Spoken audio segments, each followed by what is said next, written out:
Subscribe करें और bell दबाएं ताकि कोई खबर रह न जाए।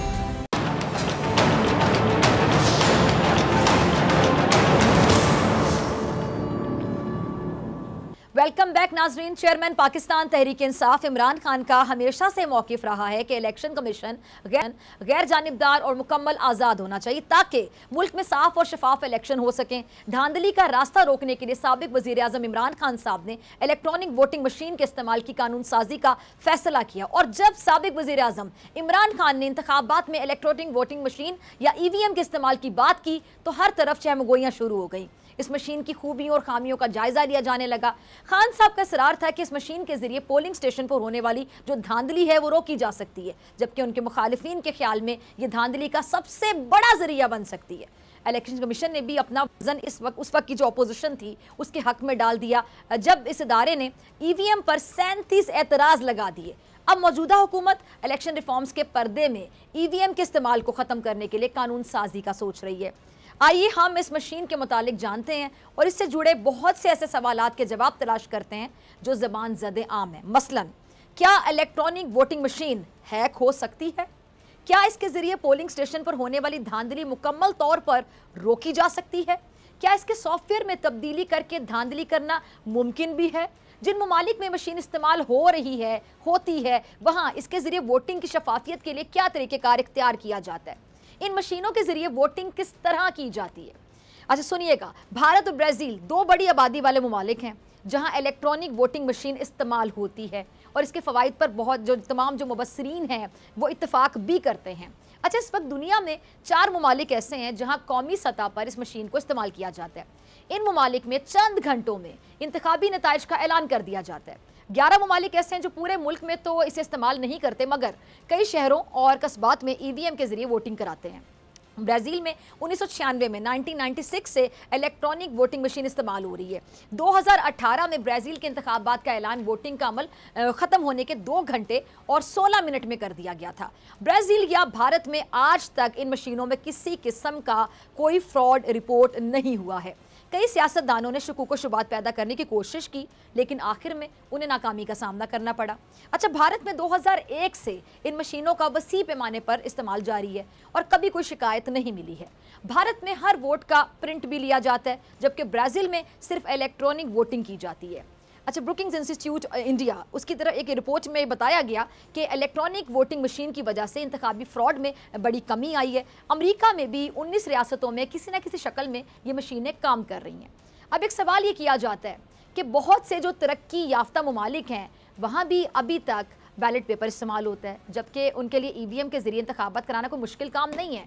उनके पास दौलत भी है, टेक्नोलॉजी भी है, फिर वो इसे इस्तेमाल क्यों नहीं करते हैं? इसकी सादा सी वजह कि मगरबी ममालिक में इंतखाबात में बड़े पैमाने पर धांधली का रिवाज ही मौजूद नहीं है। ज़रूरत ईजाद की माँ होती है, उन्हें धांधली जैसे मसले का सामना ही नहीं करना पड़ा। इस वजह से वहाँ इस मशीन की ज़रूरत ही पेश नहीं आती। इसका इस्तेमाल वो ममालिक करते हैं जहाँ धांधली की शिकायत आम है। अब हम आते हैं उस सवाल की जानिब कि क्या EVM को हैक करके नताइज में तब्दीली की जा सकती है? इसका सादा सा जवाब, ये मशीन हैक नहीं हो सकती। ये मशीन हैक नहीं हो सकती क्योंकि हैकिंग के लिए मशीन का इंटरनेट से जुड़ा होना ज़रूरी है, जबकि ये मशीन ऐसे ही काम करती है जैसे आप समझ लें कि हमारा कैलकुलेटर काम करता है। कैलकुलेटर को इंटरनेट की ज़रूरत नहीं होती, इसलिए वो हैक भी नहीं हो सकता। बिल्कुल इसी तरह EVM को दुनिया में कोई भी हैक नहीं कर सकता। EVM को कोई भी हैक नहीं कर सकता। ये मशीन धांधली कैसे रोकती है? इसका जवाब फाफिन के साबिक सरवर बारी ने दिया। उनका ही कहना था कि रिवायती इंतखाबी अमल में एक शख्स का वोटिंग प्रोसेस 27 मरहलों से गुजरता है। इन तमाम 27 मराहिल में इंसानों का अमल दखल होता है। इसमें शनाख्ती कार्ड चेक करने से लेकर पोलिंग स्टेशन में नताइज तैयार करना शामिल है। इनमें से हर मरहले पर थोड़ी सी चालाकी से इंतखाबी नताइज तब्दील किए जा सकते हैं। अच्छा, गुज़िश्ता इंतखाबात में 272 हलकों में 94 पर जीते जाने वाले जो उम्मीदवार हैं उनका मार्जिन 5000 वोटों से कम था। अब इसका मतलब यह है कि अगर इन हलकों में मामूली सी गड़बड़ कर दी जाए तो पूरे मुल्क की इंतखाब का रुख तब्दील किया जा सकता है। अच्छा, अब अगर EVM इस्तेमाल की जाए तो इन तमाम 27 मराहिल में इंसानों का अमल दखल ख़त्म हो जाएगा और इस तरह धांधली के जो ज़राए इस्तेमाल किए जाते हैं वो सब भी साथ ही ख़त्म हो जाएंगे। अच्छा, एक और सवाल किया जाता है कि अगर मशीन के सॉफ्टवेयर में तब्दीली कर दी जाए और इसमें एक ख़ास किसी जमात को पढ़ने वाले एक वोट को मशीन जो है वो 2 वोट बना दे तो फिर धांधली की जा सकती है। अब इस खदशे को दूर करने के लिए मशीन के साथ voter verifiable paper audit trail को इस्तेमाल किया जाता है। जब कोई शख्स अपनी जमात के निशान को बटन दबाकर सिलेक्ट कर लेगा तो ये जो वीवीपैट है इससे एक कागज़ सामने आएगा और जिसे आपने वोट दिया है उसका नाम आपके सामने आ जाता है। उसके ज़रिए आपका जो वोट है वो वेरीफाई हो जाता है। फिर ये कागज़ बैलेट बॉक्स में चला जाता है और अगर किसी पोलिंग स्टेशन पर एतराज़ हो तो फिर इन जो मशीनी बैलेट पेपर्स हैं इनको गिन कर तसल्ली की जा सकती है कि जो रिज़ल्ट ईवीएम ने दिया है उसमें कोई गड़बड़ तो नहीं है और दोनों का रिज़ल्ट एक जैसा ही है। अच्छा, इलेक्शन कमीशन ऑफ पाकिस्तान की वेबसाइट पर जो वोटिंग प्रोसेस है उसकी मुकम्मल जो डिटेल है वो भी दी गई है, तफसील दी गई है। इसके मुताबिक ये अमल 4 मरहलों पर मुश्तमिल होगा। पहले मरहले में वोटर रिवायती तरीके से वोट डालेगा। दूसरे मरहले में वो पोलिंग ऑफिसर के पास आएगा जिसके पास ईवीएम रखी होगी।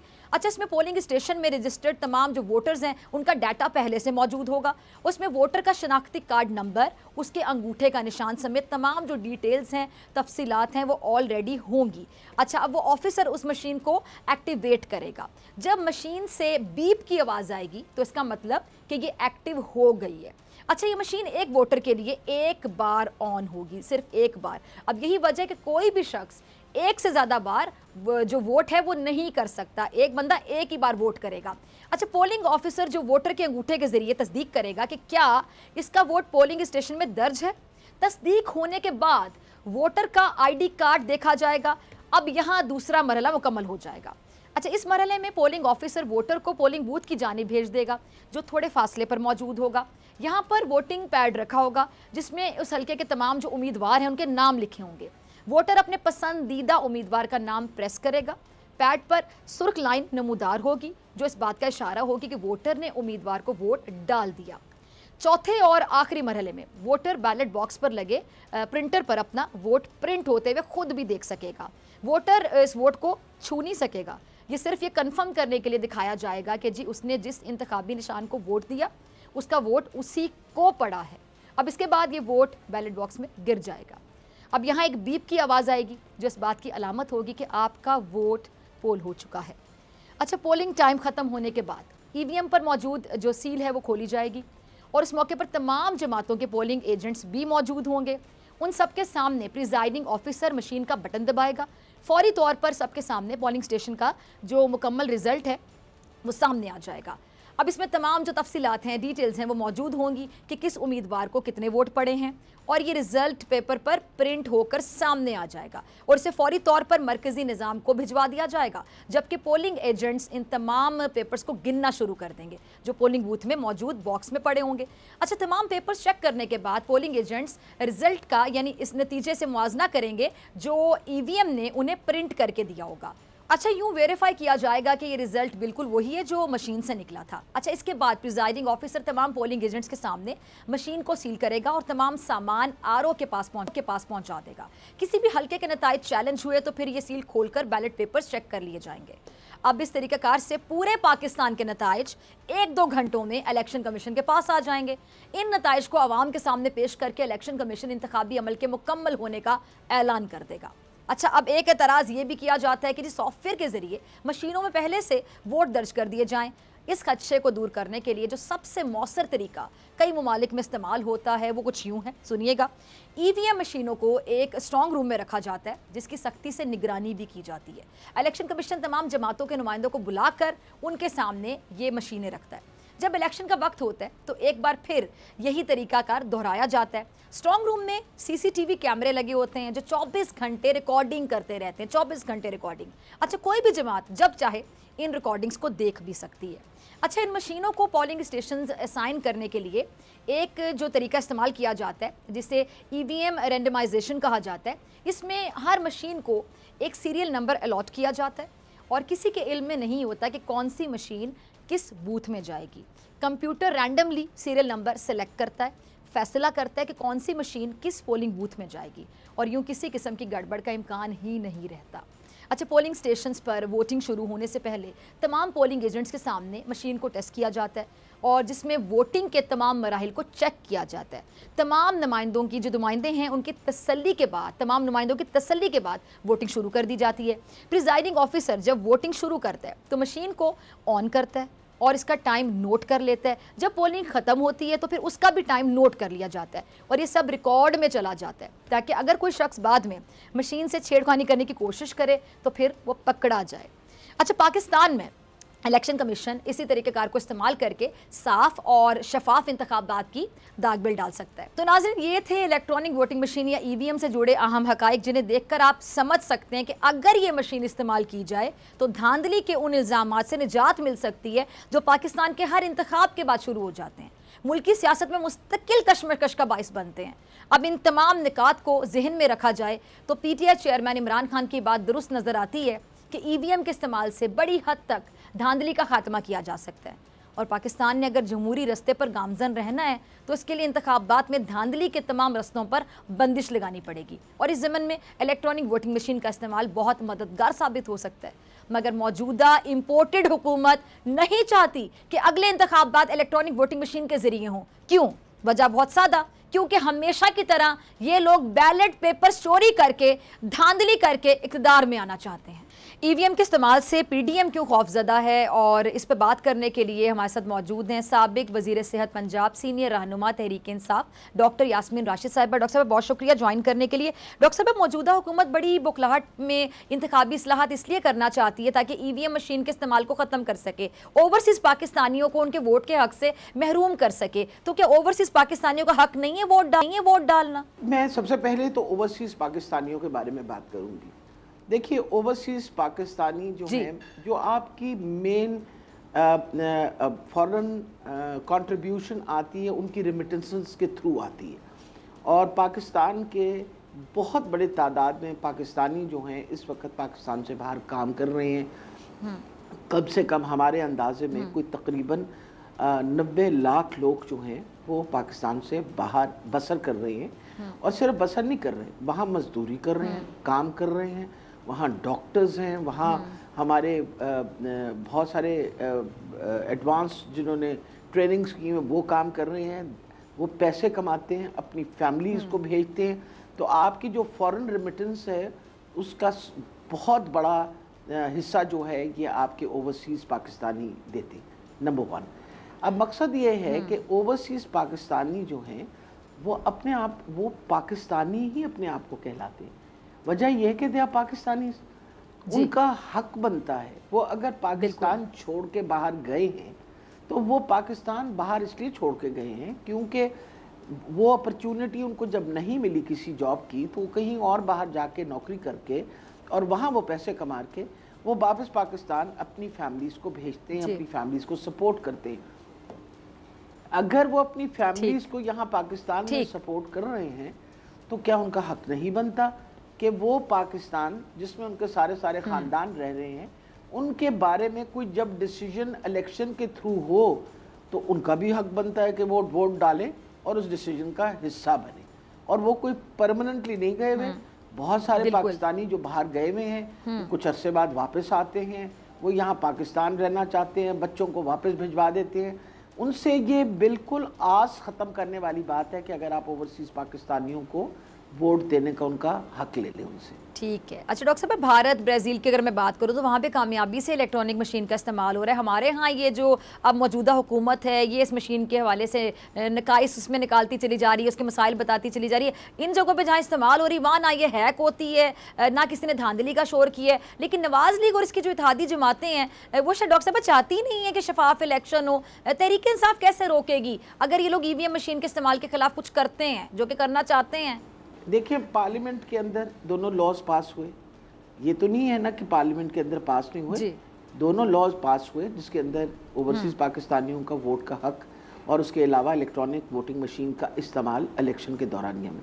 मैं आपको एक छोटी सी बात बताऊं, डेटा कलेक्शन इलेक्ट्रॉनिकली बहुत ज़्यादा डिपेंडेबल है। अभी पिछले आपको पता है ये 2 सालों के अंदर हमने ये बात एक्सपीरियंस की जब कोविड का वबा फैली थी पाकिस्तान में। अगर हमने सब चीजें कंट्रोल कर पाए, इसलिए कंट्रोल कर पाए कि हमारे पास ऑथेंटिक इलेक्ट्रॉनिक डेटा था, इलेक्ट्रॉनिक डेटा था। आप मेरी बात समझ रही हैं ना? डेटा जो था वो कंप्यूटर्स में एंटर होता था और फिर एक सेंट्रल उसको चला जाता था और वो ऑथेंटिक डेटा होता था और उसकी बेसिस के ऊपर हम पॉलिसीज बनाते थे, उसी के बेसिस पे स्मार्ट लॉकडाउन्स होते थे, उसी के बेसिस के ऊपर कि जी इस इलाके के अंदर ज़्यादा मसला है, इस इलाके को बंद कर दें, इस इलाके को खोल दें। इसके अलावा आपकी जितनी वैक्सीनेशन का प्रोसेस है उसकी कामयाबी भी वो इलेक्ट्रॉनिक डेटा की वजह से थी।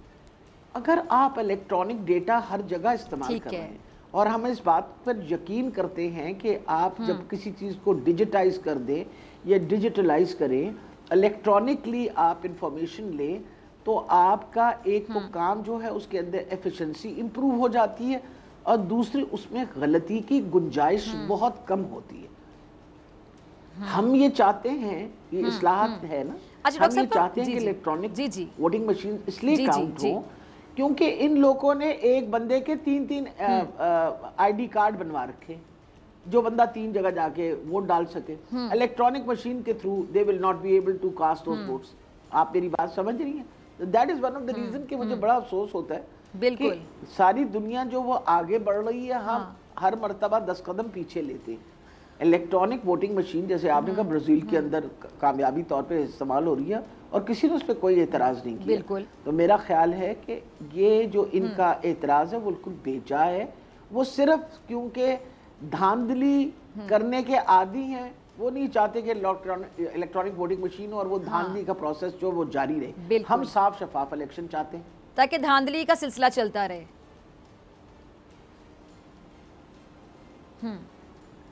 बिल्कुल। अच्छा डॉक्टर साहब, ये इलेक्शन कमीशन की जानिबदारी पर मैं इलेक्शन लड़ती जी जी जी प्लीज मैं एक सिर्फ बात ऐड करना चाह रही हूँ।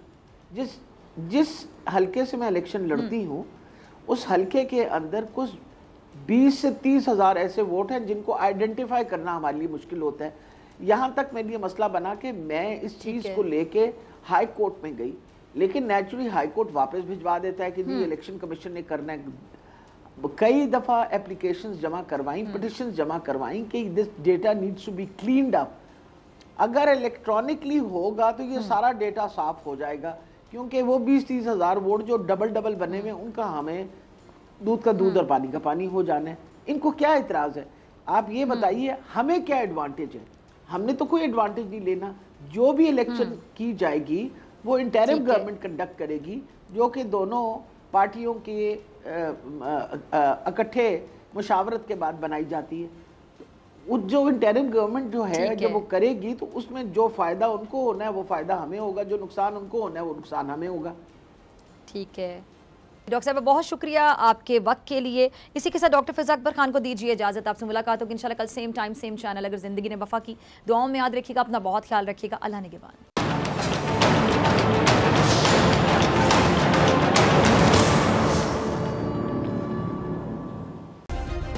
सब्सक्राइब करें और बेल दबाएं ताकि कोई खबर रह न जाए।